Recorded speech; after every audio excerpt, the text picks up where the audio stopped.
অ আ হস্যই দীৰ্ঘই অতে অমিতা তাৰপিছত আতে আম হস্যইতে ইটা দীৰ্ঘইতে ইগল অতে অমিতা অমিতা অমৰা খাওঁ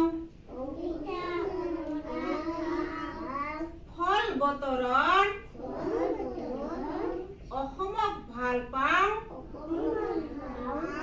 আমি অসমৰ আতে আম আইতা দিয়া আম কাটি আৰু কোৱা সাধু এটি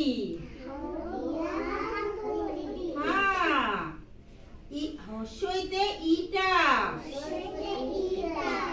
মাটি পুৰি ইটা কৰি সাজে পকী ঘৰ ইলিশ আছে মাটিত পৰি ধৰফৰ ইগল পৰিল গছৰ ডালত ওলাল ঈদৰ জন ঈৰ্ষা কৰা বেয়া কথা জানি থোৱা শুন তালি দিয়া